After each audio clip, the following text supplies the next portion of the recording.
Ahora, hermanos, la historia del creyente en la genealogía de Jesús. Punto 1. En ella, en la genealogía, porque en ella encontramos la realeza de Jesús. Por eso, la historia del creyente en la genealogía de Jesús. Punto 1, porque en ella encontramos la realeza de Jesús. Fíjese lo que dice en el 1.6. 1.6, San Mateo. Isaí engendró al rey David. Isaí engendró al rey David. Este es un antepasado de Jesús.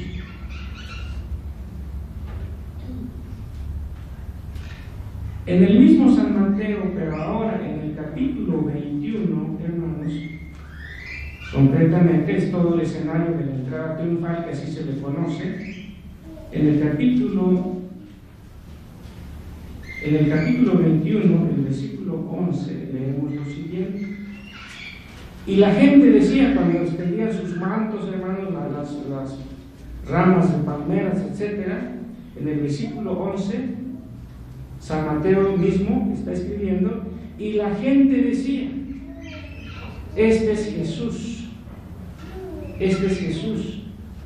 el profeta de Nazaret de Galilea. En el 9, hermanos, es más enfático el punto, y en el 9 dice, y la gente que iba delante y la gente que iba detrás aclamaba diciendo, Hosana al Hijo de David. Hosana al Hijo de David. ¿Qué está diciendo Mateo? Le está diciendo a los judíos que están de este lado y que no son cristianos todavía, Jesús es el descendiente de David, es el rey que esperábamos y que nosotros hemos declarado nuestro Señor y ustedes no. Y a los judíos de acá, que ya son cristianos, le está dando elemento para que empiecen a llevar las buenas nuevas. Descendiente de David. En el capítulo 2, estamos en San Mateo, hermanos. En el capítulo 2 de San Mateo, en el versículo 1, cuando nació Jesús en Belén de Judea, en días del rey Herodes, versículo 1, vinieron del oriente a Jerusalén unos magos diciendo, ¿dónde está el rey de los judíos que ha nacido? ¿Dónde está el rey de los judíos que ha nacido? Es obvio, hermanos, que los evangelistas, hablando de los cuatro, Mateo, Marcos, Lucas, Juan, no escribieron los evangelios de manera inmediata. Inclusive algunos, cuando escriben sobre esto, afirman, hermanos, que los primeros que escribieron sobre Jesús fue gente que no anduvo con Jesús, no fue discípulo de Jesús. Y entonces lo que empezaron a escribir de Jesús no era la vida de Jesús,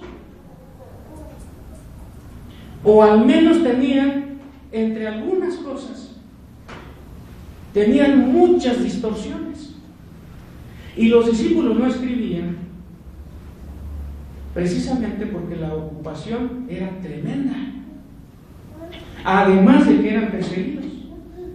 Pero cuando empezaron a darse cuenta que había algunas versiones sobre la vida de Jesús y que no concordaban con lo que ellos sabían de Jesús, no les quedó otra que, como decimos, así por las buenas sí voy a escribir, porque nos sentimos, en este caso ellos se sentían presionados de cómo algunos que no vivieron ni convivieron con Jesús, ni fueron discípulos de Jesús, ya estaban escribiendo su vida, y entonces aparecen ellos con su pluma, y por eso el Santo Evangelio según San Mateo. Personas que eran conocidos por las gentes de los tiempos en que estos evangelios fueron escritos, y dijeron, este sí es de la pluma de aquellos que vivieron y convivieron con Jesús. ¿Y qué les está diciendo, hermanos? es: ¿dónde está el rey de los judíos que ha nacido? En otras versiones dice: ¿dónde está el que ha nacido rey de los judíos? Independientemente del formato, el centro es que Él es el rey, del cual está siendo profetizado o fue profetizado en el Antiguo Testamento. Y acuérdense, hermanos, que cuando Jesús está ante Pilato, Pilato se acerca a él, a Jesús, y le dice: ¿eres tú acaso rey de los judíos? Miren, Mateo utiliza el término rey de los judíos. ¿Eres tú el rey de los judíos? ¿Se acuerdan, hermanos, que Jesús contesta: tú lo has dicho, y yo para esto he nacido? Miren, por eso decimos que en la genealogía y otros detalles del Evangelio de San Mateo encontramos la realeza de Jesús. Y por último, hermanos, lo que ya habíamos citado hace rato, el Evangelio de San Mateo, como enfatiza el señorío, la realeza de Jesús, antes del versículo 20, que con ese termina, en el 18 y el 19 dice la palabra que Jesús se acerca a sus discípulos y les dice: toda potestad me ha sido dado en el cielo y en la tierra. Por tanto, y hacer discípulos a todas las naciones de la tierra, bautizándolos en el nombre del Padre, del Hijo y del Espíritu Santo. Y concluye como colofón a su despedida: y he aquí, yo estoy con vosotros ¿durante cuánto tiempo? Todos los días. ¿Hasta qué? Hasta el fin del mundo. ¿Quién concluye el Evangelio y cómo lo hace? Lo concluye el Rey, hermanos. Toda potestad me ha sido dado en el cielo y en la tierra. A este Jesús que vosotros crucificasteis, Dios le ha hecho Señor y Cristo. Ahora, hermanos, la historia del creyente en la genealogía de Jesús, además de que allí en ella encontramos la realeza de Jesús, encontramos también la tragedia de la libertad perdida. Antes, hermanos, de exponer algo al respecto, decir, hermanos, por ejemplo, en la genealogía de San Lucas 2, en la genealogía de San Lucas 2 hay detalles muy importantes, hermanos. San Lucas 2, si no mal recuerdo, es un capítulo muy amplio, hermanos, hablando de versículos.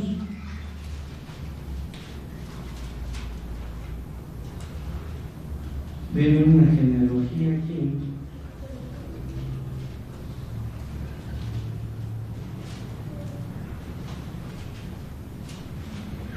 No, creo que no es el 2, hermanos. Se me pasó a anotarlo. Si alguien lo busca con un poquito más de calma, hermanos, en San Lucas, posiblemente sea el 3. ¿3? 3:23.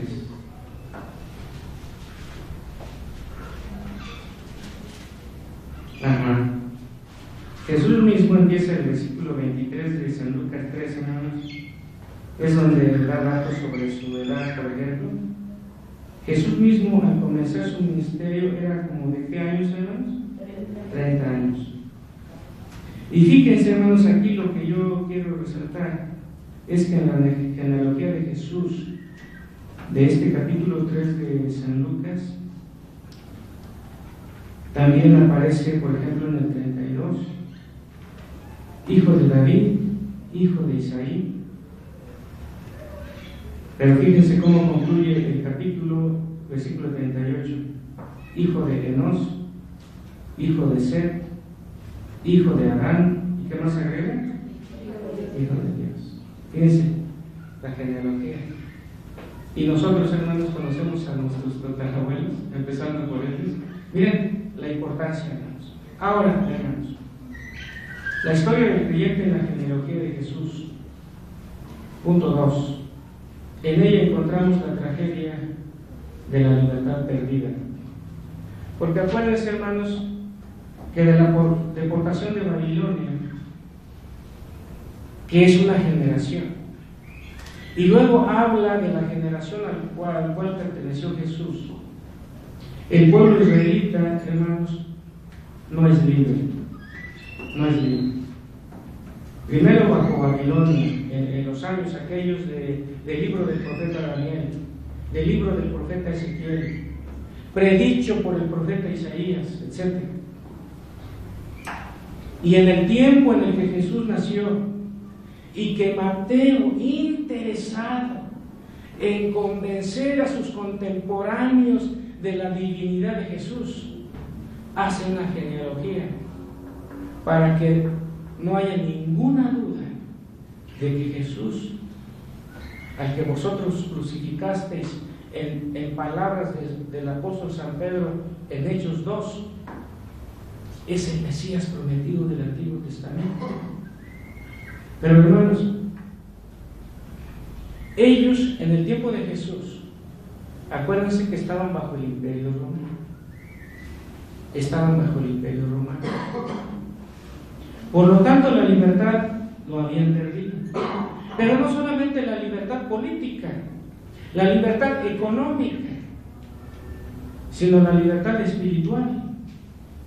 Y por eso Jesús, ¿se acuerdan ustedes, hermanos, en San Juan 8, del 31 en adelante, entre otras cosas les dice: conoceréis la verdad, y la verdad os hará libres? Pero hermanos, el énfasis que yo quiero hacer, además de esto que brevemente estamos diciendo, es que en San Mateo 1 aparecen personas, todas indignas, pero desde el punto de vista humano, mucho más indignos, están los personajes, hermanos, de versículo 5. Salmón engendró de Rahab a Boz. Engendró de Rahab a Boz. Y Boz engendró de Ruth a Obed. Rahab, Ruth. Rahab era habitante de Jericó, de oficio ramera. Ruth, moabita. ¿Y qué dice, hermanos, las Escrituras? Por ejemplo, en Deuteronomio capítulo 23,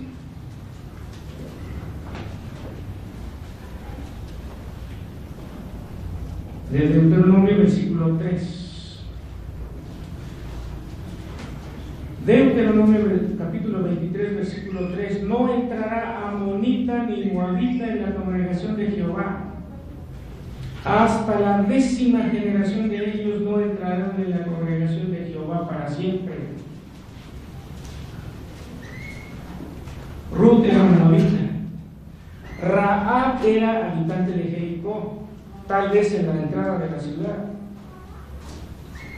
Estas personas, hermanos, eran indignos desde el punto de vista humano, porque desde el punto de vista de Dios, inclusive Israel era indigno.